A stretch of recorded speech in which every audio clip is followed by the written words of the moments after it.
Synchronous technology is 10 years old now, and I thought I would share some of my favorite synchronous technology features. This is not a roundup of some of the top best features of synchronous technology.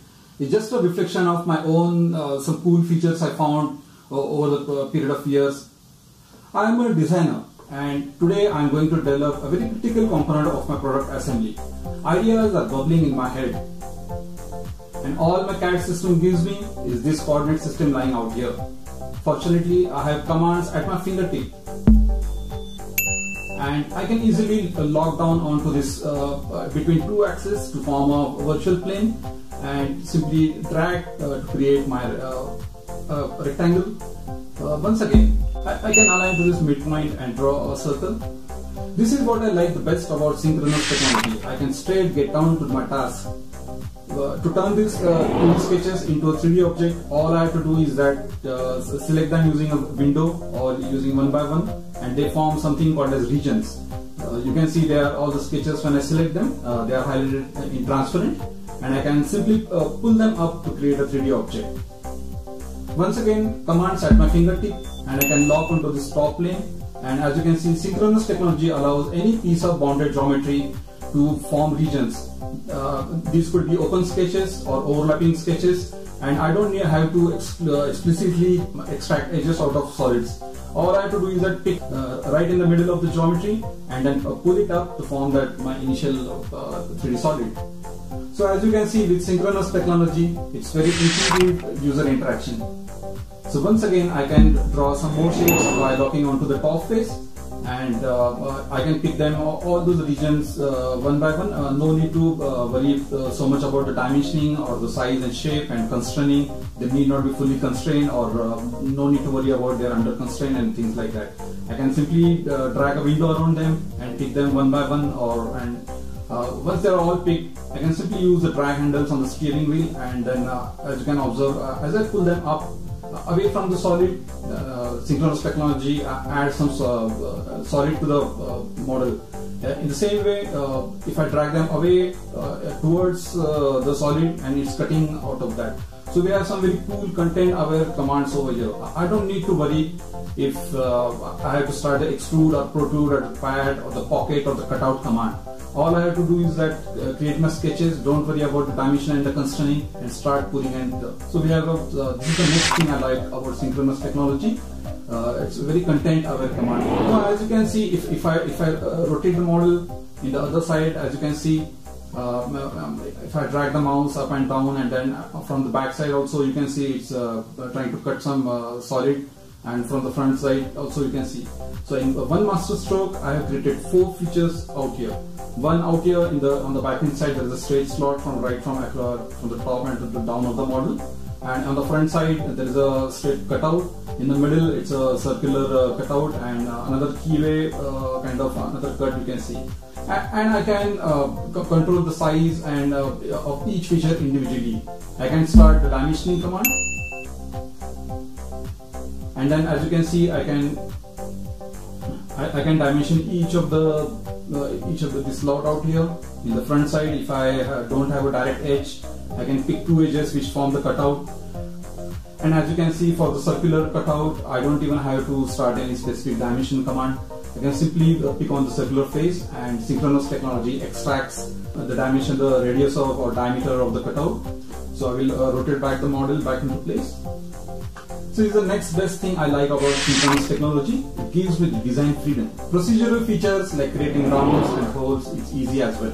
I just have to pick edges, and nothing great about that. Any CAD software can create rounds in a single stroke.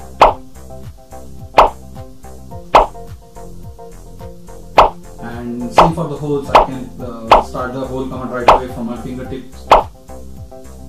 And as you can see, I can directly lock onto this face, or maybe align it to the midpoint and so as you can see, within no time I had the idea which was in mind. I have realized right in front of me. Now here comes the differentiating point. Suppose right this as you can see, this edge in the middle, I want to specify a different value of radius for that edge.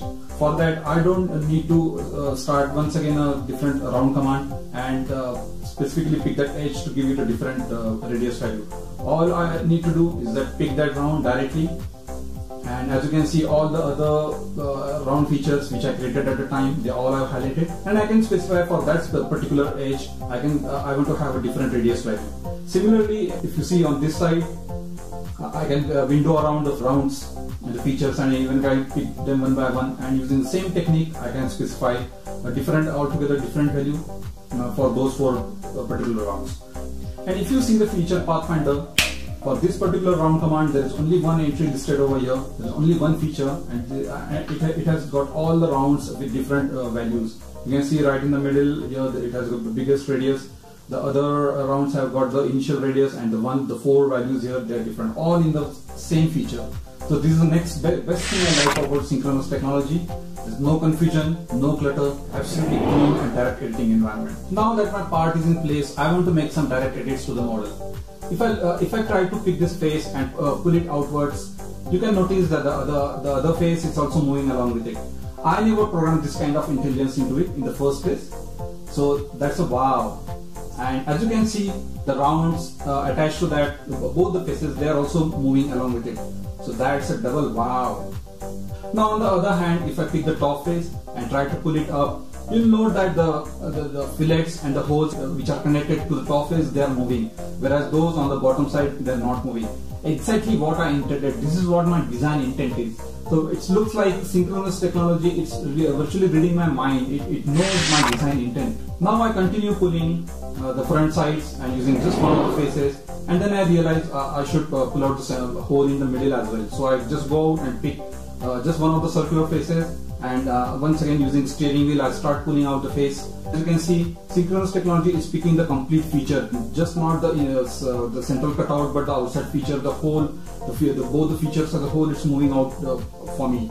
And just now I realized at the same time that this slot at the far end is trailing. So I just go out and pick just one of the faces, as you can see here, and now I have the complete bunch of features just by 3 simple picks. I ran very intuitively, I pick, and it's behaving just as I want. So synchronous technology is virtually, it thinks like me, it works like me, and this is the best thing I like, and the next thing I like about synchronous technology. Now I can place a dimension on this hole out here at the top and the central cutout, and place it directly on 3D. And now once again I go out and pick this whole bunch of features out here, and then I can edit this dimension, and as you can see, as I move the steering wheel, the dimension updates, or I can directly edit that dimension, and as you can see, as I change the dimension, it's my selection that is moving as per. So with synchronous technology, I feel I am in charge. I can decide what to move, which features to pick. Now one of my design iterations involves modifying this keyways style of slot, as you can see out here pointed, and I want to, I can just pick it and start pulling it using the steering wheel. And as you can see, as I move them towards, I want to bring it towards halfway towards the center of the bigger hole, and how elegantly, how decently it has consumed all the rounds in between. Once again, let me undo it. And another of my design iterations, I want to get rid of this keyway kind of slot altogether.